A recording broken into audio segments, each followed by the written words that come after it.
Bonjour à tous. Dans ce premier épisode du podcast Chemin Vital Naturopathie, je vous invite à identifier les causes de vos insomnies.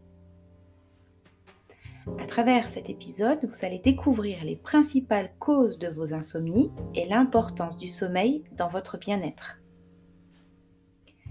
À la suite de ce podcast, vous allez comprendre l'importance du sommeil, ses mécanismes et les causes les plus fréquentes des insomnies. Si vous êtes là, c'est que vous ou l'un de vos proches dormez mal. Vos nuits sont agitées et vos réveils difficiles.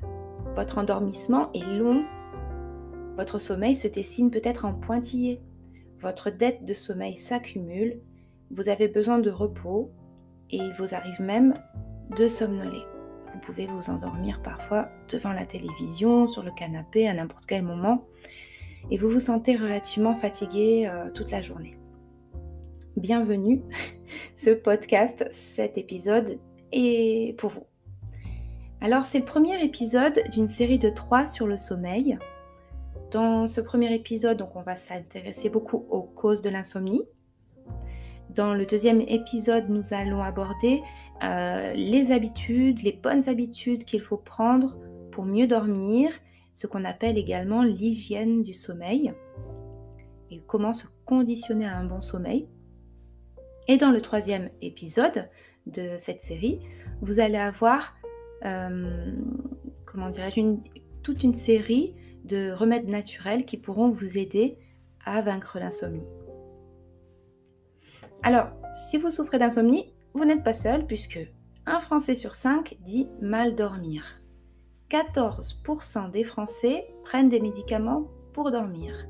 Et 20 à 30% des accidents de la circulation sur autoroute sont malheureusement dus à la fatigue et à l'endormissement au volant. Or, il se trouve que c'est un vrai problème, l'insomnie, puisque on pourrait dire que le sommeil, c'est la moitié de la santé. C'est vrai que pour vivre vieux et en bonne santé, il faut dormir. Il faut bien dormir.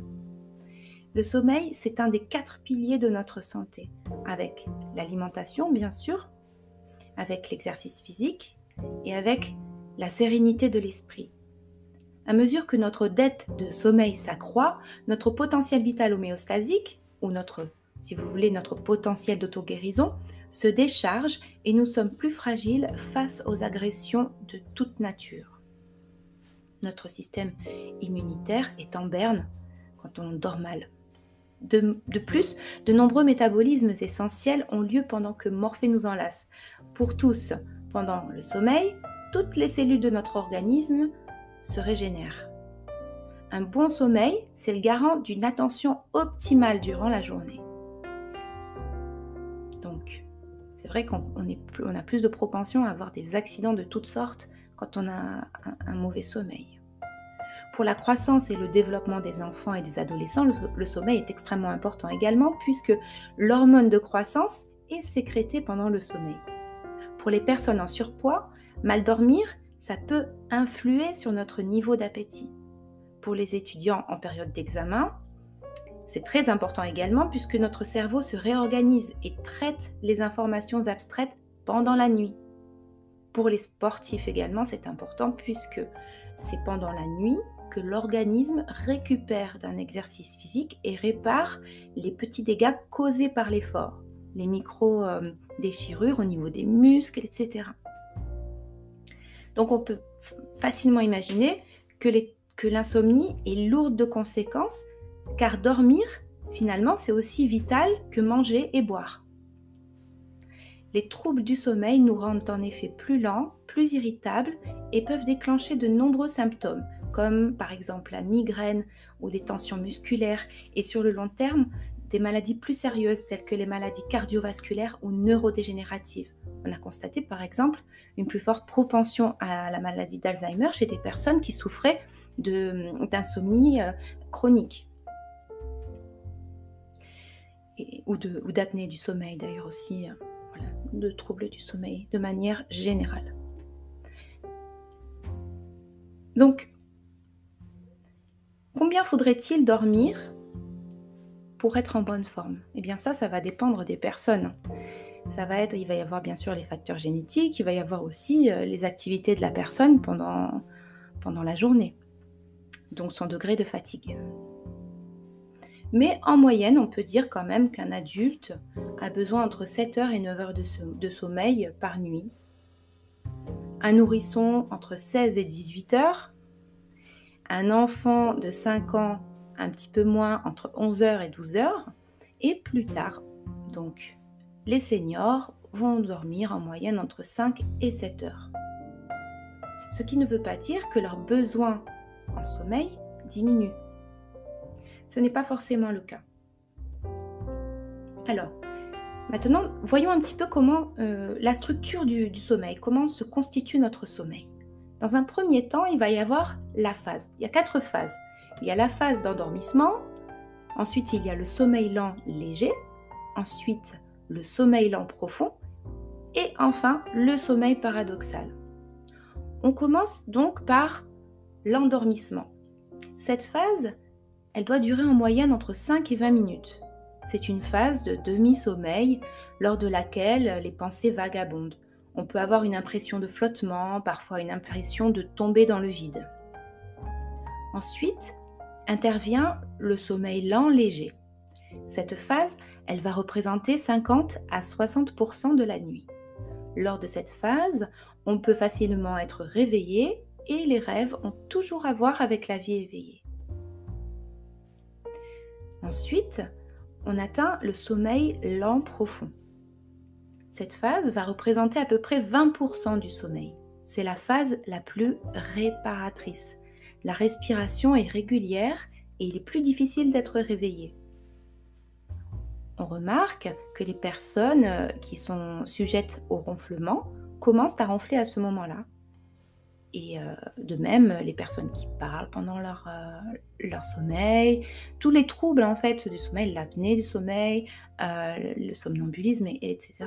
vont commencer pendant la phase de sommeil lent profond. Et c'est aussi lors de cette phase que notre organisme se reconstruit, se répare, se régénère. On rêve aussi. Mais c'est pendant la dernière phase, donc qui est la phase de sommeil paradoxal, que nos rêves sont plus intenses, sont plus riches, parfois plus bizarres, souvent. Et donc cette phase, elle intervient pendant toutes les 90 minutes et souvent elle dure plus d'1 heure. Le corps est paralysé, mais l'esprit en revanche, c'est-à-dire que l'activité cérébrale est aussi intense que pendant une phase d'éveil. En revanche, le corps est paralysé. Et certaines personnes ont ce qu'on appelle la paralysie du sommeil, c'est-à-dire qu'elles ont l'impression d'être éveillées et d'être paralysées et face à un danger imminent et ne rien pouvoir faire. Et c'est assez traumatisant pour certaines personnes. Donc ça fait partie des troubles du sommeil. Alors, en revanche, il y a des personnes qui dorment mal, mais ne s'en rendent pas compte. Et pour savoir si on dort mal, il y a quand même quelques signes. Des signes physiques, des signes émotionnels et des signes mentaux. Au niveau des signes physiques, il va y avoir une certaine frilosité, des douleurs, une somnolence après les repas, devant la télévision, un enfant qui a des retards scolaires ou qui a des rhumes tout le temps, une certaine nervosité, un retard également au niveau de sa croissance. Au niveau des signes émotionnels, les émotions vont être beaucoup plus exacerbées, et on va avoir un besoin de sucre pour se consoler certainement, une grande perméabilité au stress, parfois même un petit syndrome dépressif, une humeur en tout cas changeante, en dents de scie. Donc une instabilité émotionnelle. Au niveau des signes mentaux, nous allons avoir une baisse des performances mentales, une baisse de l'attention, des trous de mémoire. Donc on voit que le manque de sommeil, ou le manque d'un sommeil réparateur, va avoir des conséquences également sur notre cognition. Alors, lever les causes d'insomnie et mieux dormir. Venons-en au fait. Quelles sont déjà, il faut les identifier les causes pour les lever. Donc, nous allons aborder déjà les facteurs alimentaires qui nuisent au sommeil. On pense tout de suite au café, bien sûr. Les boissons énergisantes ou tonifiantes, donc le café, le thé, le maté, l'alcool, sont à limiter à 2 par jour maximum et à proscrire après 14 heures, car elles font partie des causes fréquentes d'insomnie. Notons que le café agit en bloquant les récepteurs d'adénosine. L'adénosine, c'est l'hormone responsable de la pulsion de sommeil. En conséquence, la caféine, elle agit à la fois sur l'endormissement et sur la qualité du sommeil. Elle le rend moins réparateur et entrecoupé de réveils nocturnes. Donc on va bien moins récupérer. Et même si on a bu un café vers 14 heures, on peut avoir des conséquences sur notre nuit.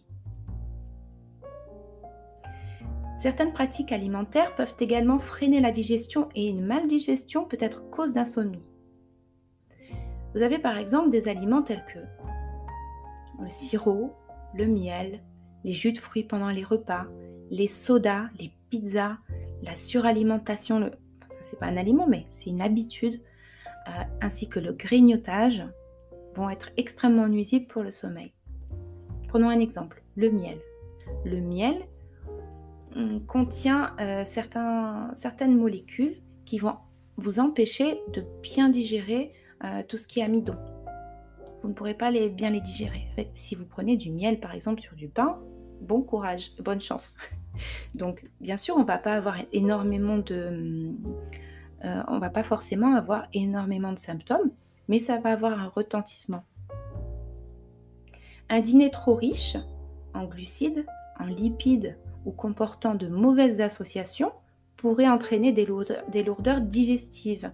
Ces lourdeurs digestives, elles vont nuire au sommeil. Tout ce qui crée un inconfort va nuire au sommeil. Un dîner trop léger, en revanche, ou carencé, pourrait entraîner également des difficultés d'endormissement. Si on a la faim au ventre, on va avoir du mal à s'endormir. Des carences aussi peuvent causer l'insomnie, que ce soit les vitamines B, les oméga 3, le calcium, le magnésium, le phosphore, tous ces éléments qui sont indispensables à l'équilibre nerveux. L'alcool n'est pas une solution. Boire n'a jamais été un remède pour vaincre les insomnies, puisque l'alcool va rendre le sommeil moins réparateur, puisqu'il en modifie la structure. Il modifie la structure du sommeil et il le rend moins réparateur. Un des facteurs essentiels de l'insomnie, donc là nous allons passer à une autre étape puisque nous avons vu l'aspect alimentaire et là nous allons voir l'aspect plutôt les facteurs nerveux de l'insomnie. Alors bien sûr nous avons le stress. Le stress est une cause majeure d'insomnie. C'est pourquoi il est important de trouver des moyens de mieux le gérer en se faisant aider aux besoins afin de vaincre ces insomnies. Il faut vraiment repérer les facteurs, les petits stress quotidiens, au travail, en famille, dans les transports, en société. Ce sont tous ces stress cumulés qui font aussi qu'on a, à la fin de la journée, un degré d'excitation, surtout s'il n'est pas compensé par un exercice physique qui peut nuire énormément au sommeil. Alors voilà, justement, il faut trouver des modérateurs de stress. Techniques de relaxation, de récupération, spiritualité, loisirs, sport, soirées entre amis. Et puis par rapport au stress, si on a du stress au travail, il faut se prendre quelques petits rendez-vous avec soi-même et se prendre quelques minutes pour soi et quelques minutes à ne rien faire, juste se reposer, juste reposer son cerveau. Et pas forcément regarder les mauvaises nouvelles sur le téléphone ou quoi que ce soit d'ailleurs. Voilà, donc trouver des modérateurs de stress. Les huiles essentielles peuvent aider également à moduler le stress. La mélisse, le petit grain bigarade, la marjolaine à coquille, la camomille noble, la lavande vraie, ce sont toutes des huiles essentielles qui sont très intéressantes quand on a du mal à gérer son stress. Et certaines aident à s'endormir également. Les infusions de plantes apaisantes, adaptogènes, comme le tulsi, l'ashwagandha, le rhodiola, pourquoi pas la mélisse également, vont aider énormément. Et si le stress est post-traumatique, il y a certaines thérapies qui peuvent être intéressantes, comme le MDR, l'hypnose, la sophrologie. Voilà. Et ce qu'il faut essayer aussi de faire, c'est d'éviter les conflits. Voilà, ça, c'est un autre facteur d'insomnie. Là, on revient au facteur d'insomnie. Les conflits le soir, c'est un gros facteur d'insomnie. Tout ce qui est rumination psychologique, les soucis, etc., c'est vraiment un gros facteur d'insomnie. Et il faut essayer d'emporter de jolies choses dans le lit en allant se coucher. Et je vous dirai d'autres astuces dans l'épisode numéro 2 de cette série sur l'insomnie. Il y a vraiment des choses à faire pour limiter la rumination. Alors, quels sont les autres facteurs d'insomnie? Il y a bien sûr la sédentarité. C'est un facteur majeur d'insomnie parce que l'activité psychique et le stress ne sont pas compensés par une activité physique bien dosée et adaptée. Ensuite, il va y avoir l'usage des écrans. Alors, l'usage des écrans, les lumières plein pot le soir, etc. Ou alors les lumières de l'extérieur qui vont filtrer dans la chambre. Tout ça, ça peut retarder énormément l'endormissement. Pourquoi? Parce que la lumière, cette lumière, en plus, la lumière des écrans, là, cette lumière bleue, elle est très nuisible pour le sommeil. Ça va freiner la production des hormones du sommeil. La lumière, si vous voulez, c'est le facteur principal de notre rythme veille-sommeil, qu'on appelle le rythme circadien. Trop de lumière le soir détraque totalement notre horloge biologique, notre horloge interne. Ensuite, il y a bien sûr des facteurs physiques, donc la température de la chambre, le matelas, la position pour dormir, une chambre mal rangée, mal agencée. Donc tout ça peut avoir des retentissements. Le matelas doit être confortable. On doit avoir une bonne position pour dormir, un bon coussin. Tout ça, c'est très important. Et avoir un beau matelas, c'est un investissement essentiel pour sa santé.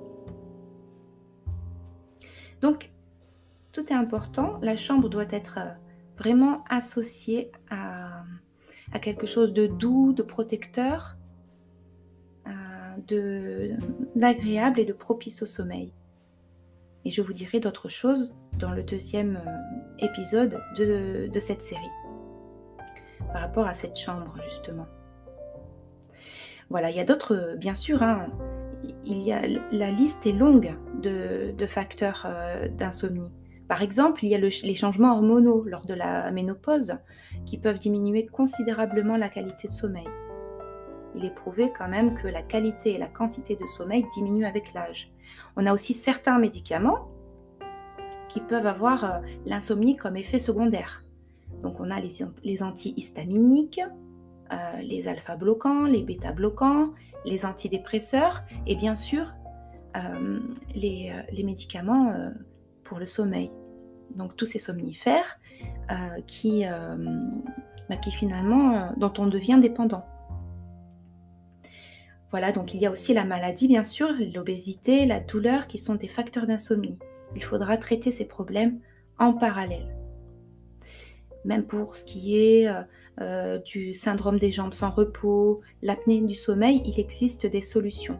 Donc avant de traiter l'insomnie en prenant des médicaments, par exemple, on va s'assurer qu'elle n'est pas liée directement aux maladies ou aux médicaments qu'on prend. Il y a aussi les parasitoses, et les parasitoses, c'est quand même assez répandu. Donc tout ce qui est oxyure, ascarite, etc., qui cause une fuite minérale. Ils se nourrissent de tout ça. Ça cause une fuite minérale, une intoxination aussi, et une réaction du système nerveux. Donc, ça peut être un facteur d'insomnie. Voilà.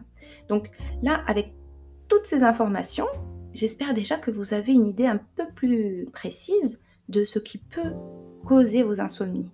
Et dans les deux épisodes suivants, vous allez avoir encore plus d'informations intéressantes, et notamment sur l'hygiène du sommeil, quelles sont les bonnes habitudes à prendre pour mieux dormir, et quels sont les remèdes naturels à l'insomnie. Alors je vous dis à la prochaine fois pour le prochain épisode du podcast Chemin Vital Naturopathie. À bientôt!